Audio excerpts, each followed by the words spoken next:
Olá, boa tarde. Meu nome é Ximene, eu sou endocrinologista e eu estou fazendo esse vídeo para fazer algumas considerações em relação a um estudo recente, bastante animador, que foi publicado recentemente na grande mídia, já foi divulgado, que é o estudo Recovery, em que foi demonstrado que o uso de corticoide, da dexametasona especificamente, em pacientes portadores de Covid-19, demonstrou uma diminuição da mortalidade, ou seja, é a primeira vez que a gente tem uma droga, um estudo grande, randomizado, que demonstra benefício realmente em relação ao tratamento dessa doença.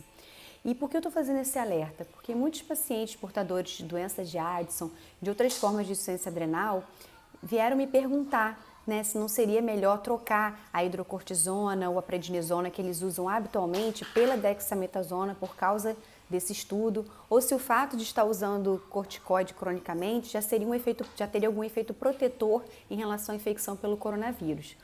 Então, eu gostaria de dizer algumas considerações. Em primeiro lugar, a gente precisa entender que nenhum estudo pode ser extrapolado fora do contexto em que ele foi realizado. Por exemplo, os resultados demonstraram diminuição da mortalidade em pacientes internados em UTI, pacientes que estavam sob uso de ventilação mecânica ou que precisaram de oxigênio.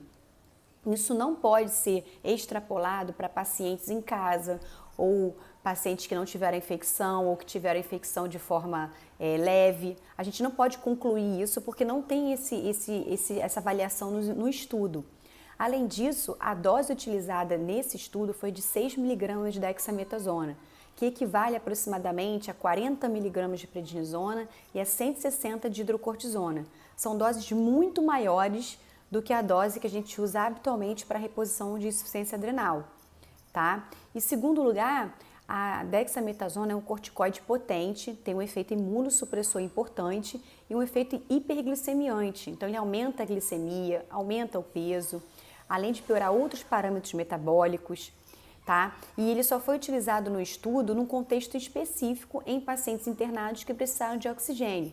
A gente não tem avaliação disso em relação a pacientes que não tiveram a infecção ou que tiveram a forma leve da doença.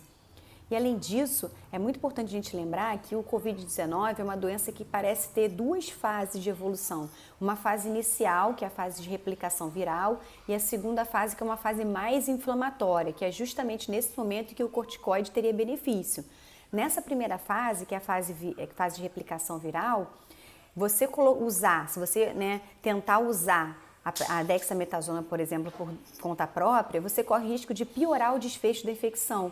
Por quê? Porque a gente sabe que o corticoide tem um efeito imunossupressor, ele inibe o sistema imunológico. Então imagina, no contexto em que esteja havendo a replicação viral bem intensa, você ainda usa um medicamento que vai inibir o seu sistema imunológico. Isso pode piorar o desfecho. Então, por favor, quem usa corticoide, continue com a sua dose padrão, não aumente a dose, não troque por dexametasona, porque não tem benefício, muito pelo contrário.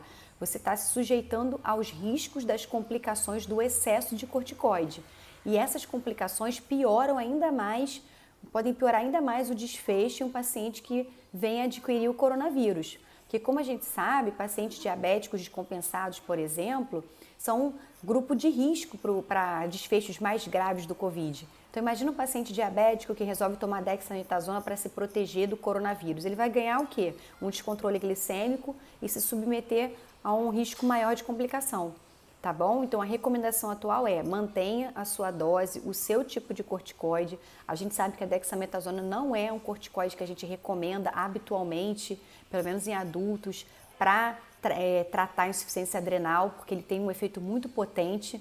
A gente prefere sempre utilizar a prednisona, a prednisolona ou a hidrocortisona, tá bom? Então não mudem o seu tratamento em função de estudos divulgados pela mídia. Conversem com o médico de vocês, tá? É isso.